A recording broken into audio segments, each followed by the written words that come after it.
Hi everyone, welcome to sleepy classes. आज हम discuss करेंगे रिवीजन सीरीज फॉर प्रीलिम्स 2021 में एनवायरनमेंट को। Right, so the idea behind this revision series is कि last minute push मिल जाए आपकी प्रेपरेशन को।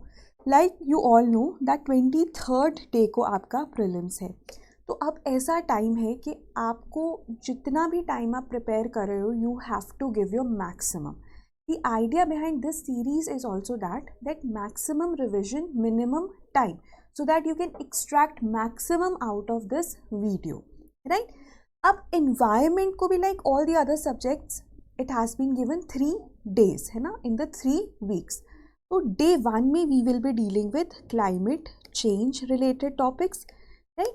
विच are again very important because हर साल क्लाइमेट चेंज से रिलेटेड, चाहे वो स्टैटिक हो, चाहे वो करंट हो, चाहे वो कन्वेंशंस हो, क्वेश्चंस आते ही हैं. Then the other important part that is biodiversity, जिसमें हम प्रोटेक्टेड एरियाज, स्पीशीज़ के बारे में बात करेंगे, वो हम नेक्स्ट वीक कवर करेंगे.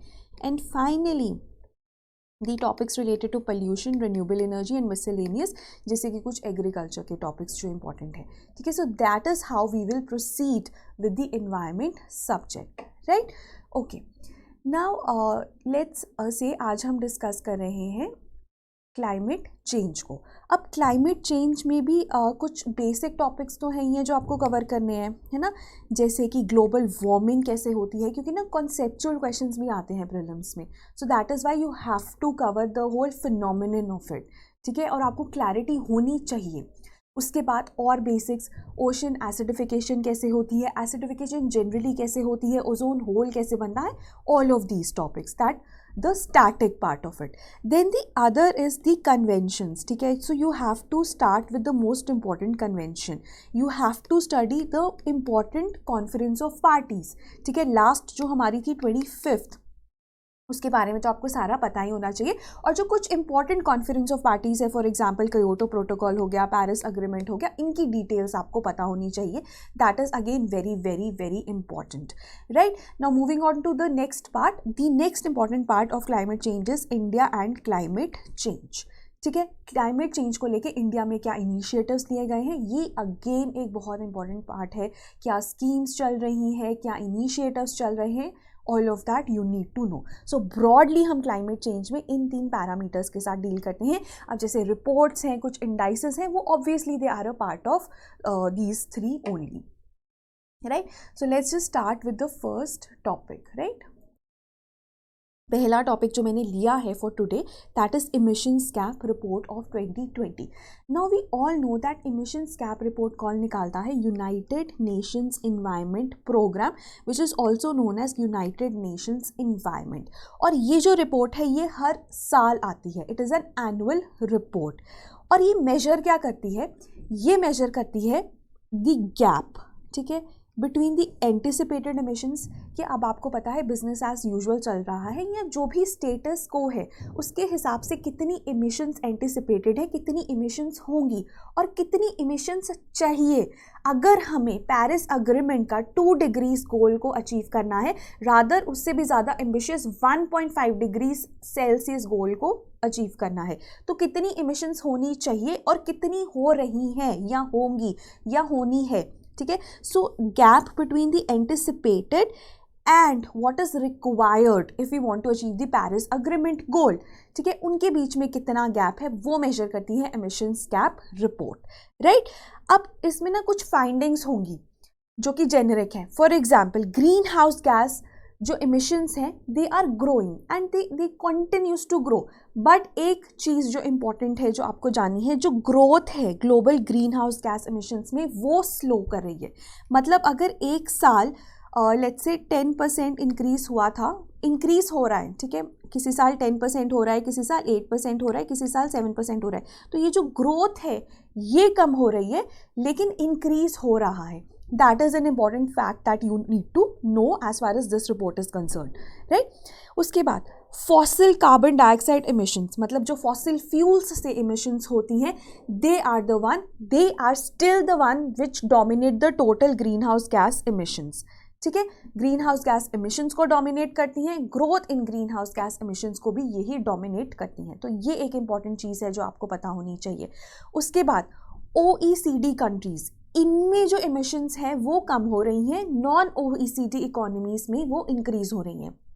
अब आई होप आपको पता है OECD इकोनॉमीज क्या होती हैं, ठीक है। उसके बाद जो टॉप 4 एमिटर्स हैं, China, USA, EU27 plus UK and India, they have contributed to 50% of the total green house emissions, ठीक है।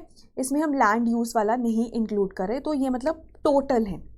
उसके बाद टॉप 7 एमिटर्स हैं जो दे कॉन्ट्रीब्यूट टू 65%, ठीक है।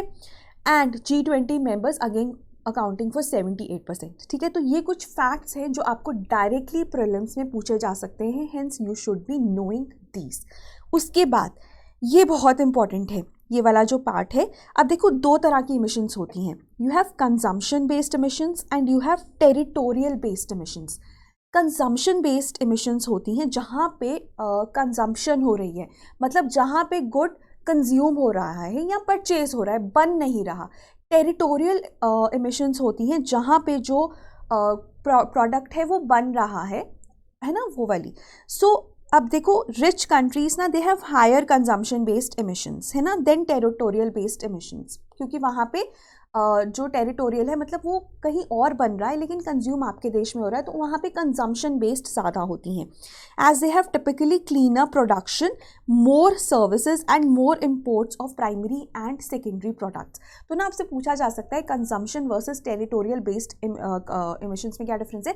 तो टेरिटोरियल तो जहाँ पे हो रही हैं वहीं पे हो रही हैं, कंजम्पशन है कि जहाँ पे प्रोडक्ट बना वहाँ पे उसकी प्रोडक्शन के विद रिस्पेक्ट टू जो इमिशंस होनी थी वो हो गई, अब कंजम्पशन बेस्ड कहीं और हो रही हैं, ठीक है। सो emissions which are allocated to the country where they are purchased and consumed with respect to that product. So जो consumption based है वो rich countries में ज़्यादा होती है territorial based से compared करें अगर हम, ठीक है। So rich countries higher consumption based emissions than territorial based emissions, but they have declined, both of them have declined at similar rate, ठीक है, as far as rich countries और the developed countries are concern. जैसे कि हमने ऊपर भी देखा कि जो OECD कंट्रीज हैं वहाँ पे इमिशंस नहीं होती इतनी जितनी कि नॉन OECD कंट्रीज में हो रही हैं, मतलब दे आर इंक्रीजिंग, वहाँ पे they are stagnant, they are declining, क्योंकि सब तो पीक रीच कर रहा है। चाइना 2040 में पीक रीच कर जाएगा, है ना, नेट न्यूट्रलिटी वो कह रहे हैं कि वो 2060 में नेट जीरो इमिशंस वो 2060 में अचीव कर लेंगे। तो जितनी भी ये वाली कंट्रीज़ हैं इनमें डेवलप्ड कंट्रीज़ जिनको हम कहते हैं या रिच कंट्रीज कहते हैं, वहाँ पे दे आर डिक्लाइनिंग और stagnant, right. Okay, then India की अगर हम बात करें ना, India is the only major G20 country जो कि national determined contributions, national determined commitments को अचीव कर पाएगा जो भी उसने दी थी, ठीक है। अब इंडिया ने हमें 3 कमिटमेंट्स दी थी कि वो इमिशंस इंटेंसिटी को इम्प्रूव करेगा। इमिशन इंटेंसिटी क्या होता है, volume of emissions which have been released per unit of GDP, ठीक है, कितनी इमिशंस रिलीज हुई हैं पर यूनिट ऑफ GDP, ठीक है। अब देखो, ऑब्वियसली आपका GDP तो ग्रो करेगा ही, तो आपको GDP की ग्रोथ के साथ जो 1 यूनिट ऑफ GDP में इमिशंस प्रोड्यूस हो रही हैं उनको कम करना है, ठीक है, तभी आप ओवरऑल जो अपनी इमिशंस हैं उनको कम कर पाओगे। सो इस फिनोमिनन को कहते हैं इमिशंस इंटेंसिटी। तो इंडिया क्या कह रहा है कि हाँ वो अपनी इमिशंस इंटेंसिटी को इम्प्रूव करेगा बाय 30 to 35% बाय 2030, लेकिन लेवल क्या है, 2000 लेवल, 2005 लेवल। तो जो 2005 में इसकी इमिशंस इंटेंसिटी थी उससे ये 30 to 35% अब कम करेगा, that is the one of the NDCs, ठीक है। अदर है नॉन फॉसिल फ्यूल का शेयर इन इलेक्ट्रिसिटी इंक्रीज करना to 40% by 2030 and enhancing the forest cover ताकि वो 2.5 to 3 billion tons of carbon dioxide absorb कर सके। तो अब हमारी 3 ये NDCs है ना, जिसमें इंडिया ने 21% of emissions intensity target achieve कर लिया है। रिन्यूएबल्स का जो शेयर है वो ऑलरेडी 37.9 है और 2030 तक हमें कितना चाहिए, 40%। और forest cover has also increased 15,000 square kilometres in 6 years। तो ये चीज़ आपको पता होनी चाहिए कि इंडिया की emissions intensity is on a very good trajectory, right. अब ये जो है ना, ये क्लाइमेट एम्बिशन समिट में इंडिया ने बताया। अब जो क्लाइमेट एम्बिशन समिट है 2020 में हुआ, और ये एक तरह से 5th एनिवर्सरी मार्क कर रहा था of the adoption of the Paris agreement. ठीक है, अब इसमें ना एक चीज़ इंपॉर्टेंट है, ये किसने होस्ट किया? So it was hosted by United Nations. ठीक है, यूनाइटेड नेशंस इंपॉर्टेंट है, United Kingdom and France in partnership with Chile and Italy. ठीक है, so you need to know these facts कि it was jointly hosted by UN. ठीक है, UN है, US नहीं है, UN, UK, France, Chile and Italy to mark the 5th anniversary of the adoption of Paris Agreement. So obviously जो discussions होंगी वो Paris Agreement से related होंगी. India also participated in it और India ने बताया कि उसने जो NDCs दिए थे उसने ये achieve कर लिया है, becoming one of the major G20 countries to do so. Right? उसके बाद ना एक there is also a net, there was a report, India transforming to a net zero India transforming to a net zero emissions energy system. ठीक है, अब ये जो report है ना, ये टेरी और शेल ने मिलके निकाली है कि कैसे हम जो इंडिया का एनर्जी इकोसिस्टम है उसको भी नेट ज़ीरो एमिशंस की तरफ लेके जा सकते हैं, कैसे हम उसको ट्रांसफॉर्म कर सकते हैं। ठीक है, सो ये रिपोर्ट किसने निकाली है? It could be a prelims question, और ये एक पाथवे बताता है कि कैसे हम डोमेस्टिक एनर्जी सिस्टम को नेट ज़ीरो एमिशंस बाय 2050 की तरफ लेके जा सकते हैं। बट इंडिया की इकोनॉमिक डेवलपमेंट नहीं रुकेगी, at the same time we are also achieving India sustainable economic development ambitions. ठीक है, अब इस रिपोर्ट के अकॉर्डिंग ये काफ़ी टेक्नोलॉजिकली चैलेंजिंग रहेगा, but it is very much possible, it is possible but it would be challenging. ठीक है, so this is transforming to a net zero emissions energy system, this is a report जो टेरी और Shell ने निकाली है। Then another UNEP report, that is adaptation report. ये तो बहुत ही सिंपल है, ये भी एनुअल रिपोर्ट है। ठीक है, यूएनईपी निकालता है और ये बताती है कि कैसे बेसिकली जो क्लाइमेट चेंज की वजह से अडेप्टेशन हमें रिक्वायरमेंट है अडेप्टेशन करने की, उसकी कॉस्ट क्या होगी। ठीक है, so the annual cost of adaptation to the effects of climate change for developing countries. ठीक है, बेसिकली अडेप्टेशन रिपोर्ट उसके बारे में बताती है कि कितना आपको अडेप्टेशन फाइनेंस चाहिए, क्या अडेप्टेशन गैप रहेगा। Let's just discuss them one by one. Okay, so यहाँ पे जो डेवलपिंग कंट्रीज़ की कॉस्ट रहेगी अडेप्टेशन की, वो क्वाड्रपल हो जाएगी बाय 2050। ठीक है, क्वाड्रपल होना मतलब 4 गुना होना। ठीक है, अभी अगर हम करंट कॉस्ट देखें ना, आपको इसे याद नहीं करना है, just to give you an idea, 70 billion USD है और 2030 तक ये 300 बिलियन यूएसडी हो जाएगी और 2050 तक 500 बिलियन यूएसडी। अब देखो अडेप्टेशन कॉस्ट क्या होती है कि जो क्लाइमेट चेंज के इफेक्ट्स हैं हम उन्हें कैसे कम कर सकते हैं, उनके साथ कैसे अडेप्ट कर सकते हैं। ठीक है, अब उसमें हमें प्लान करना है, प्रिपेयर करना है, फैसिलिटेट करना है और अडेप्टेशन मेजर्स को इम्प्लीमेंट करना है। ठीक है, सो ऑब्वियसली जो अडेप्टेशन कॉस्ट है वो जैसे जैसे क्लाइमेट चेंज एग्रोवेट होगा वो बढ़ेगी, है ना।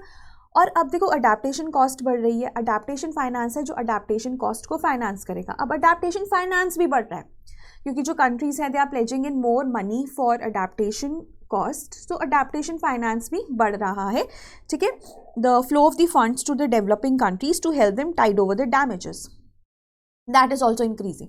So adaptation cost is increasing, adaptation finance is increasing, but इनके बीच में जो gap है ये cost हमेशा ही ज़्यादा रहेगी than the finance which is available, that is also increasing. So adaptation gap is also increasing. ये एक important चीज़ है कि जो adaptation finance gap है ना, that is far from closing, क्योंकि fund flow increase हुआ है, adaptation फाइनेंस इंक्रीज हुआ है, लेकिन अडेप्टेशन कॉस्ट भी तो इंक्रीज हुई है, तो इनके बीच में जो गैप है वो एवर इंक्रीजिंग है या उतना ही है या कम नहीं हो रहा।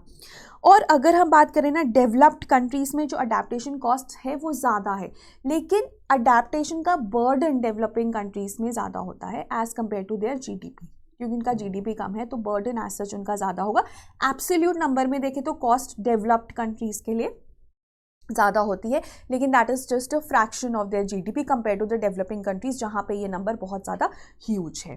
राइट, उसके बाद ना यूएनईपी। अब देखो आपको अभी तक तो पता चल गया होगा कि यूएनईपी कितना इंपॉर्टेंट है। ठीक है, सो एक क्विक रन थ्रू यूएनईपी के through.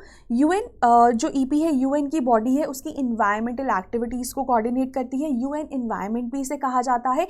United Nations conference on the human environment 1972 के बाद ये बनी थी। अब अगर हम रिपोर्ट्स और पब्लिकेशंस की बात करें, ऑब्वियसली अभी हमने दो डिस्कस करी है, emissions gap report, adaptation gap report. उसके बाद एक और इंपॉर्टेंट है global environment outlook, frontiers, then invest into healthy planet, actions on air quality. So these are some of the important reports of UNEP. उसके बाद जो यूएनईपी है ना, it also helps to achieve 17 SDGs. It helps the UNDP, ठीक है, तो it is also member of United Nations Development Group, ठीक है, UNDG का मेंबर है, उसको भी हेल्प करता है कि वो 17 जो SDGs हैं उनको अचीव करे। नाउ अब UNEP net also holds the secretariats of various multilateral environmental agreements, जैसे CBD, Minamata, CMS and CITES, ये पता होना चाहिए आपको। उसके बाद WMO एंड UNEP ने मिलके इस्टेब्लिश किया था IPCC की रिसेंटली जो रिपोर्ट आई है दैट इज़ AR6, ठीक है, ये आपको पता होनी चाहिए। असेसमेंट रिपोर्ट 6 है। उसके बाद 3 स्पेशल रिपोर्ट्स हैं, वो आपको पता होनी चाहिए। किस पे हैं? एक लैंड पे है, लैंड पे क्या इफेक्ट है of the climate change, global warming of 1.5 degrees है ना, वो रिपोर्ट है, और एक क्रायोस्फेयर पे रिपोर्ट है, ठीक है। तो 3 स्पेशल रिपोर्ट्स हैं और असेसमेंट 6 रिपोर्ट है, जिसने तो काफ़ी ज़्यादा डूम्सडे कॉल दे दी है। उसमें रिपोर्ट में ये लिखा है कि चाहे आप कुछ भी कर लें, आपका जो टेम्परेचर राइज है वो होगा ही होगा, एक बार वो 2 डिग्रीज तक जाएगा ही, उसके बाद may be it will start to slow down, ठीक है। उसके बाद it is also one of the several implementing agencies for global environment facility.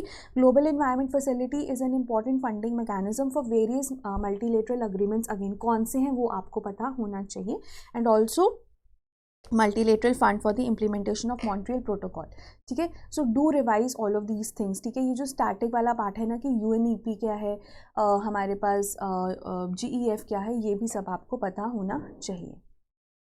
Then nitrous oxide emissions, देखो नाइट्रस ऑक्साइड एमिशंस भी ना बहुत ज़्यादा न्यूज़ में रहा है, so I thought that we should revise this also. Now nitrous oxide की अगर हम बात करें ना, तो a green house gas that is 300 times more potent than carbon dioxide, मतलब जो इसका ग्लोबल वार्मिंग पोटेंशियल है वो अप्रॉक्सीमेटली 300 है।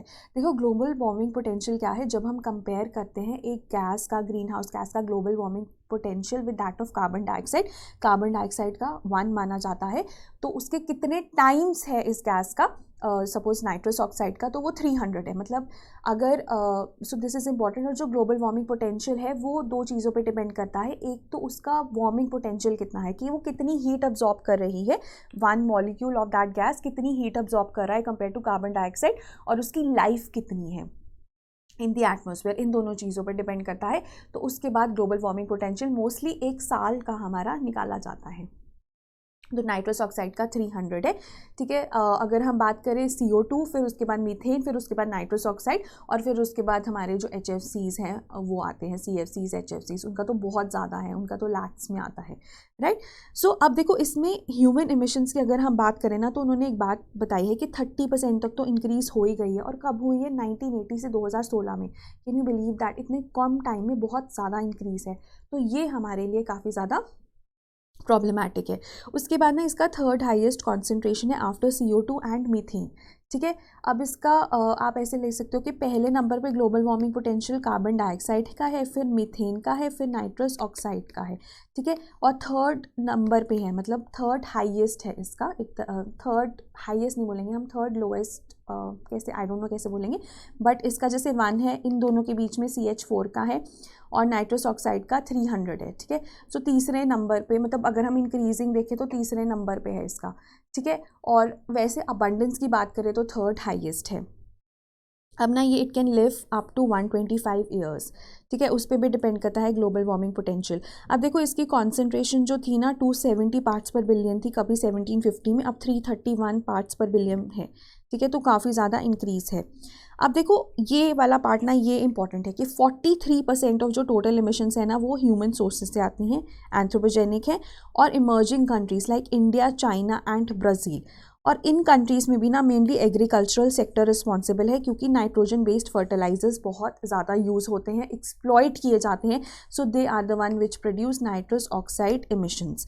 अब ये जो रिसर्च है INI international nitrogen initiative and global carbon project for future earth ने करी थी, राइट, और it is one of the most comprehensive reports. That is not important. What is important is कि इसका ग्लोबल वार्मिंग पोटेंशियल कितना है, पहली चीज़, ठीक है. लाइफ कितनी है, 125 ईयर्स. और इसकी अगर हम कॉन्सेंट्रेशन देखें तो अभी प्रेजेंटली 331 पार्ट्स पर बिलियन के करीब है. अगर हम कार्बन डाइऑक्साइड की बात करें तो वो 420 पार्ट्स पर मिलियन है, ठीक है. इन दोनों के बीच में कंफ्यूज नहीं होना है. और सबसे ज़्यादा जो इमिशंस हैं वो एग्रीकल्चरल से आती हैं. एग्रीकल्चर में नाइट्रोजन बेस्ड फर्टिलाइजर्स यूज़ होते हैं और emerging countries like India, China and Brazil से आती हैं, राइट. ये आपको पता होना चाहिए. Then brown carbon tar balls. अब देखो, you have heard about black carbon a lot, है ना, but at the same time there is another type of carbon which is in news, that is known as brown carbon.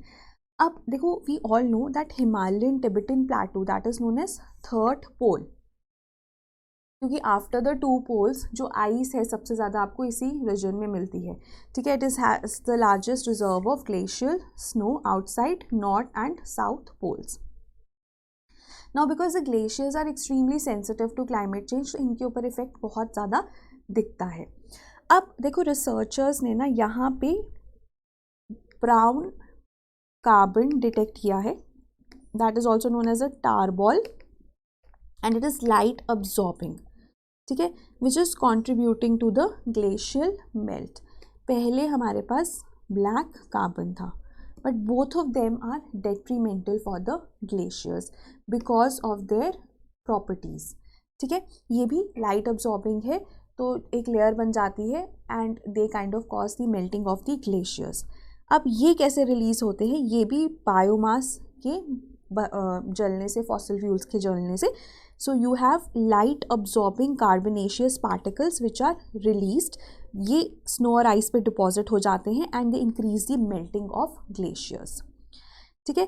Previous research में था black carbon ही जो कि transport होता है, क्योंकि वहाँ पे तो कोई हिमालयस पे तो कोई फॉसिल फ्यूल्स नहीं बर्न करा, तो मोस्टली जो नीचे वाली रीजन्स हैं, इंडो गंगेटिक प्लेन्स है, वहीं से ये ब्लैक कार्बन और ब्राउन कार्बन जाते हैं and they reach the Himalayan atmosphere.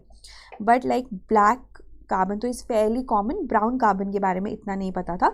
So brown carbon क्या करता है, tar balls बनाता है. They are small viscous spheres which are consisting of carbon, oxygen and small amount of nitrogen, sulphur and potassium, ठीक है. तो अभी पता चला है कि 28% of the particles, of the thousands of particles which are found in the air in the Himalayan region is actually tar balls which are made up of brown carbon primarily, and it is also contributing to the glacial melt. तो आपसे ना question पूछा जा सकता है tar balls किससे related है. So they are related to brown carbon, not to black carbon, ठीक है, ये पता होना चाहिए आपको. Then green agricultural project और green AG project, ये जो प्रोजेक्ट है ये जैसे अभी हमने देखा कि N2O इमिशंस ना एग्रीकल्चर से बहुत ज़्यादा हो गई हैं, स्पेशली हमारे देश में और बाकी चाइना और ब्राज़ील में. तो गवर्नमेंट इनिशिएटिव्स ले रही है to decrease the agricultural emissions, right.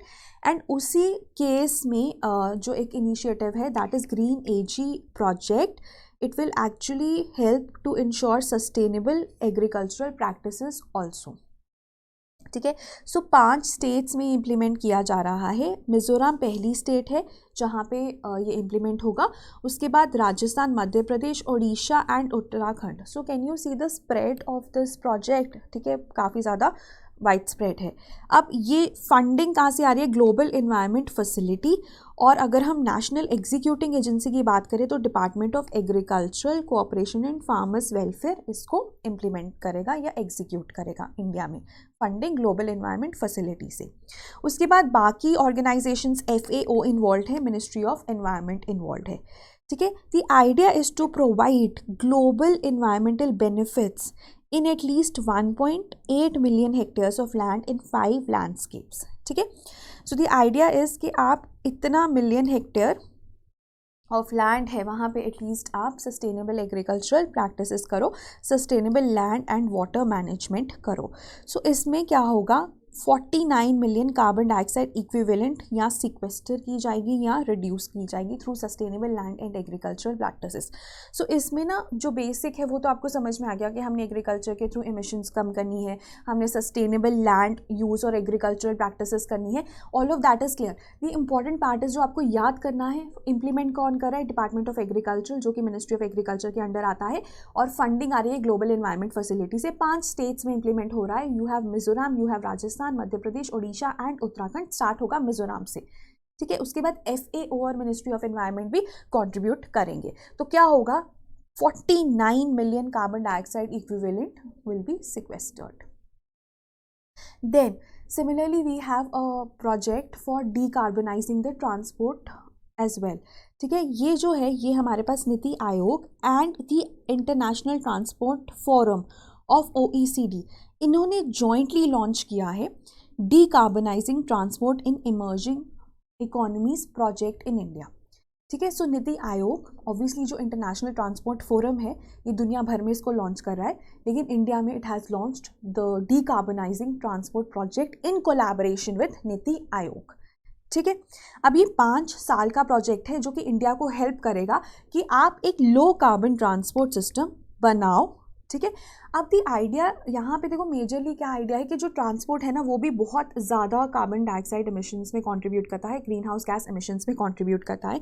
In fact transport emits 23% of the energy related carbon dioxide that feeds the global warming. तो अगर हमें मूव करना है नेट ज़ीरो एमिशंस की तरफ तो हमें ट्रांसपोर्ट को भी डीकार्बनाइज करना होगा, ठीक है। और अगर कुछ नहीं किया गया तो अभी जो 23% कंट्रीब्यूट करता है of the energy related CO2 eventually वो 40% हो जाएगा और 60% बाय 2050, ठीक है।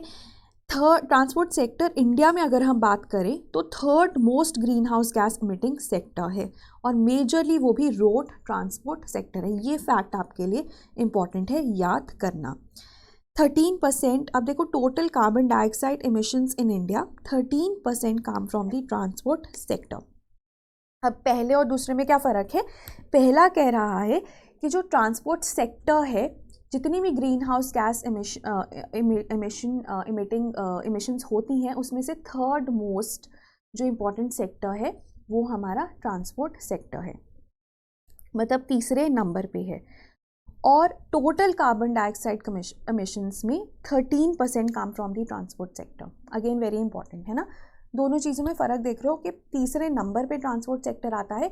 और अगर हम कार्बन डाइऑक्साइड सिर्फ कार्बन डाइऑक्साइड की बात करें और किसी ग्रीन हाउस गैस की बात ना करें तो 13% हमारी ट्रांसपोर्ट सेक्टर से आती हैं और ये 1990 से इट हैज़ ट्रिपल्ड। अब ये भी ना एक इंपॉर्टेंट फैक्ट है कि CO2 इमिटेड पर इनहैबिटेंट, ठीक है, अगर हम पर कैपिटा CO2 देखें तो वो 20th of that of an average OECD country, लेकिन उसके बावजूद भी इंडिया जो है वो 4th लार्जेस्ट इमिटर है क्योंकि लोग ही बहुत है और उसके बाद 6% एनुअली इंक्रीज हो रहा है। अब ये क्या करेगा, इंडिया को एक तो low carbon transport system develop करने में हेल्प करेगा जो इमिशंस को रोके या कम करे एटलीस्ट। उसके बाद एक ना इमिशंस असेसमेंट फ्रेमवर्क बनाएगा इंडिया के लिए which will be a specific framework. At the same time it will also help in providing the government and understanding कि क्या प्रेजेंट और फ्यूचर ट्रांसपोर्ट एक्टिविटीज़ होनी चाहिए as far as CO2 emissions are related, ठीक है। सो इन तीनों चीज़ों में ये हेल्प करेगा। देन लाइक आई सेड कि ये इंडिया ये जो प्रोजेक्ट है ये broader decarbonising transport and emerging economies का पार्ट है जो कि इंडिया, अर्जेंटीना, अजरबैजान और मोरक्को में हो रही हैं, ठीक है। अब ये ITF एंड वॉपरटल इंस्टीट्यूट का एक तरह से कोलैबोरेशन है। ITF we all know it's an intergovernmental organisation with in the OECD framework and it is the only global body which has a mandate for all types of transport. It is a think tank for transport policy issues और India इसका member है 2008 से। Then ये तो हो गया हमारे पास decarbonising the transport sector. Then we also have a forum for decarbonising transport as a part of NDC transport initiative for India. ये नीति आयोग और वर्ल्ड रिसोर्सेज इंस्टीट्यूट ने जॉइंटली लॉन्च किया है, ठीक है। तो दोनों में ना डिफरेंस देख लेना, ठीक है, बिकॉज तभी I have covered them back to back. NITI Aayog और वर्ल्ड रिसोर्सेज इंस्टीट्यूट ने ये लॉन्च किया है ना। ये 2020 से 2023 तक एक्टिव होगा and it will engage China, India and Vietnam in promoting a comprehensive approach to decarbonising transport in their respective countries. ठीक है, ये इंटरनेशनल क्लाइमेट इनिशिएटिव का पार्ट है और इंडिया में नीति आयोग इसका भी पार्ट, इसको भी कोलैबोरेट कर रहा है इस प्रोजेक्ट के लिए। सो ये it will help to bring down the peak level of green house gas emissions in the transport sector in Asia. ठीक है, सो इसमें जो पार्टिसिपेंट्स हैं वो चाइना, इंडिया और वियतनाम है। ठीक है, forum for decarbonising transport. Then another important report which was released recently, so I thought I'll cover this also. So the report is tightening the net. It was published by Oxfam International, which is an NGO. ठीक है, एक तरह से think tank है, 1995 में बना था और ये कह रहा है कि जो नेट ज़ीरो कार्बन टारगेट्स हैं उनको अनाउंस करना is a dangerous proposition, it is a distraction. ये कहता है कि आइडिया होना चाहिए कि आप एमिशंस को रिड्यूस करो, क्योंकि जब हम नेट ज़ीरो एमिशंस की बात करते हैं ना तो हम कह रहे हैं कि हम जो रिलीज़ कर रहे हैं एमिशंस हम उसको बढ़ाते रहेंगे, इट्स ओके, लेकिन जितनी हम रिलीज़ कर रहे हैं उतनी हम अब्जॉर्ब कर लेंगे, तो नेट ज़ीरो एमिशंस हो गई है ना, नेट ज़ीरो एमिशंस हो गई। लेकिन ये जो नेट ज़ीरो एमिशंस है ये ओवरऑल क्लाइमेट चेंज सिनेरियो के लिए अच्छी नहीं है, हमें इन एमिशंस को भी रिड्यूस करना ज़रूरी है। तो एक तरह से वो कह रहे हैं ये डिस्ट्रैक्शन है और जितनी भी बड़े बड़े देश हैं they have set net zero targets. ठीक है, जैसे New Zealand, UK, USA, China, European union. तो ये एक फाइंडिंग है ऑक्सफैम इंटरनेशनल की। रिपोर्ट का नाम है टाइटनिंग द नेट। आपसे प्रीलिम्स में सिंपल रिपोर्ट का नाम भी पूछा जा सकता है और ये किसने निकाली थी ये पूछा जा सकता है। मैच द फॉलोइंग आ सकता है, एक साइड पे एक रिपोर्ट, उसके सामने ऑर्गेनाइजेशन के करेक्टली मैच्ड है कि नहीं, बट जो बेसिक प्रेमाइस है इस रिपोर्ट का वो आपको पता होना चाहिए। ठीक है, then leaders summit on climate 2021, ये यूएस प्रेसिडेंट ने होस्ट करी थी बाइडेन वर्चुअली। ठीक है, 40 leaders including prime minister of India were invited और इन्होंने Paris agreement they have rejoined, USA has rejoined Paris agreement और उन्होंने अपनी जो एनडीसीज थे, जैसे इंडिया ने अपनी 3 एनडीसीज दी थी, इन्होंने भी अपनी एनडीसीज दे दी हैं। So that is why this leader summit is an important run up to the COP26 जो कि स्कॉटलैंड में होगा इन नवंबर दिस ईयर। पिछले साल नहीं हुआ बिकॉज ऑफ कोविड। ठीक है, अब ये बेसिकली इट विल एक्चुअली, ये जो समिट था it will underscore the urgency and the economic benefits of stronger climate action and ये एक key milestone माना जा रहा है on road to COP26 of UNFCCC जो कि नवंबर 21 में होगी इन ग्लासगो स्कॉटलैंड। ठीक है, इसमें ना एक इम्पॉर्टेंट जो चीज़ निकली थी वो थी कि इंडिया ने यूएसए के साथ क्लीन एनर्जी एजेंडा 2030 पार्टनरशिप की थी। ठीक है, सो ये एक जॉइंट क्लाइमेट और क्लीन एनर्जी इनिशिएटिव है of India with the US.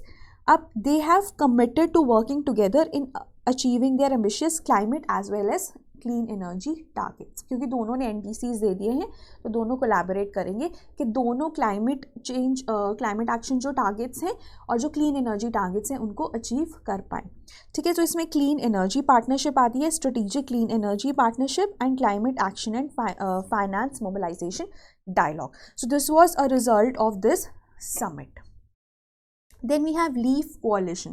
LEAF coalition, देखो LEAF is lowering emissions by accelerating forest finance coalition. It is a collective of USA, UK and Norway governments and they came up with 1 billion fund plan जो कि countries को दिया जाएगा जो अपना tropical forest का decline रोकना चाहती हैं। ठीक है, it will be given to those countries. So the idea is कि आप फॉरेस्ट फाइनेंस बढ़ा के you are actually lowering the emissions. ठीक है, so to arrest the decline of their tropical forest by 2030। अब जो लीफ है ना, एक तो चलो ये यूएसए, यूके और Norway governments they are the pioneers of this. It is also supported by various transnational organisation जैसे नेस्ले हो गया, अमेजॉन हो गया। ठीक है, now we all know that tropical forest are massive carbon sinks, तो अगर इनकी प्रोटेक्शन होगी, ठीक है, तो एक तरह से जो इनके जो कार्बन सिक्वेस्ट्रेशन है वो इंक्रीज होगी। तो ये जो प्राइवेट और पब्लिक प्लेयर्स हैं ना, they can even stock up on their carbon credits, right. So it is a then it is also a step towards concretizing the aims and objectives of reducing emissions from deforestation and forest degradation. Red mechanism वो भी यही करता है कि आप forest की जो degradation है वो कम करो, आप पेड़ लगाओ, डिफॉरेस्टेशन कम करो, ठीक है. सो रेड प्लस भी यही करता है. तो रेड प्लस का एक सबसेट आप मान सकते हैं लीफ कोalition को, क्योंकि जो लीफ कोalition है वो सिर्फ ट्रॉपिकल फॉरेस्ट पे ही ध्यान दे रहा है. Red plus was created by the UNFCCC, ठीक है, and it has monetise the value of carbon which is locked up in the tropical forest of most developing countries, ताकि वो क्लाइमेट चेंज को, अगर ये फॉरेस्ट को ही बचा लेंगे तो आपकी जो क्लाइमेट चेंज है वो कम होने के चांसेस हैं, क्योंकि कार्बन सिक्वेस्ट्रेशन फिर बढ़ेगा, because these are carbon massive carbon sinks, ठीक है. So leaf coalition is mainly concern with the tropical forest. उसके लिए उन्होंने उनको प्रोटेक्ट करने के लिए वो कंट्रीज़ को फंड देंगे $1 billion USD. Then we have what is known as Keeling curve, ठीक है. अब देखो कीलिंग कर्व भी ना न्यूज़ में था, तो एक जगह मेंशन था, तो I thought I will just make an topic, इसका भी टॉपिक करवा देते हैं फटाफट से. सिंपल है, ग्राफिक रिप्रेजेंटेशन है concentration of carbon dioxide in the earth's atmosphere since 1958. जो डेविड कीलिंग है ना, basically he is the one who has been noting down the concentration of carbon dioxide, और वो अब continue हो रहा है in the form of Keeling curve. So he began studying the atmospheric carbon dioxide in 1956, right? और ये कहाँ पे करते थे? Mauna Loa Observatory in Hawaii. अब इन्होंने कुछ ऑब्जर्वेशंस की. वो पहली ऑब्जर्वेशन थी कि नाइट में जो सैम्पल है ना, एयर सैम्पल, उसमें higher concentration of carbon dioxide होती है. Again very simple to understand. दिन में फोटोसिंथेसिस होती रहती है तो कार्बन डाइऑक्साइड अब्जॉर्ब होती रहती है. रात को फोटोसिंथेसिस नहीं होती, सिर्फ रेस्पिरेशन होती है, तो कार्बन डाइऑक्साइड का लेवल ज़्यादा हो गया. उसके बाद स्प्रिंग में कार्बन डाइऑक्साइड के लेवल्स ज़्यादा होते हैं, क्योंकि जो डीकम्पोजिंग प्लांट्स हैं they release carbon dioxide in the air, है ना. उनका ब्रेकडाउन होता है तो जो डीकॉम्पोजिशन होती है उसमें कार्बन डाइऑक्साइड इज रिलीज्ड, है ना. तो स्प्रिंग में कार्बन डाइऑक्साइड का लेवल ज़्यादा होता है and they are lowest in autumn when plants stop taking in CO2 for photosynthesis, ठीक है. उसके बाद अनदर इंपॉर्टेंट ऑब्जर्वेशन है कि जो ग्लोबल CO2 लेवल्स हैं they are increasing every year and he contributed to the use of the fossil fuels, ठीक है. So this is the Keeling curve. तो अभी जैसे 410+ ppm हमारी कार्बन डाइऑक्साइड की वैल्यू है. Then next is network for greening the financial system. अब देखो, रिजर्व बैंक ऑफ इंडिया ने ज्वाइन किया है this network for greening the financial system. It is a central bank and supervisors group जो कि share करता है बेस्ट प्रैक्टिसेस, और ताकि हम कैसे जो फाइनेंशियल सिस्टम है ना उसको इम्प्रूव कर सके, उसकी ग्रीनिंग कर सके, मतलब उससे जो इमिशंस हो रही हैं या जो भी क्लाइमेट को नुकसान हो रहा है because of the financial sector, उसको कैसे कम कर सकें, ठीक है. सो RBI ने सिंस रिसेंटली ज्वाइन किया है तो ये इंपॉर्टेंट हो जाता है. So how can central banks and supervisors contribute in the development of the environment and climate risk management in the financial sector, plus mobilising finance towards transition to a sustainable economy. ये जो system था ये 2017 में launch किया गया था इन दी Paris one planet summit, ठीक है. एंड रिसेंटली RBI ने ज्वाइन किया है network for grinning financial system या NGFS. Sorry for the fumbles. Then the last one is the Extinction Rebellion. ये जो Extinction Rebellion है ना, इसको XR कहा जाता है. And this is a very decentralized group, ठीक है, politically non-partisan, मतलब किसी के साथ ये अटैच नहीं करते खुद को. They are using non-violent direct action and civil disobedience ताकि गवर्नमेंट्स परसुएड हो जाएं कि क्लाइमेट इमरजेंसी है. UK में लॉन्च किया गया था 2018 में, जब IPCC की रिपोर्ट आई थी जिसमें कहा गया था कि सिर्फ 12 साल है to stop the catastrophic climate change. लोगों की बात करें तो X है which is like an hourglass which is a warning that the time is running out. It is placed within a circle, ठीक है. 75 कंट्रीज़ में इसकी प्रेजेंस है इंक्लूडिंग इंडिया. एंड ये बेसिकली ना यही कहना चाहते हैं कि आप जो ग्रीन हाउस गैस इमिशंस हैं उनको रिड्यूस करो टू नेट ज़ीरो बाय 2025 अगर हम चाहते हैं कि हम क्लाइमेट चेंज को रोकें. They ask the groups to rebel and self-organize, so there's no need of any permission. So it's a very decentralized and non-partisan group, ठीक है, जस्ट एन आइडिया कि आपको थोड़ा बहुत इसके बारे में पता होना चाहिए, right. So that was regarding today's session. उसके बाद हमारे कोर्सेज हैं, अगर आप लेना चाहते हैं तो आप ले सकते हैं। आई वुड सजेस्ट कि अगर आपने अभी तक टेस्ट नहीं अटैम्प्ट किया तो प्लीज़ फुल लेंथ टेस्ट तो ज़रूर अटैम्प्ट कर लीजिए, यही आपकी हेल्प करेंगे in the exam, take my word for it, right. Thank you so much for listening.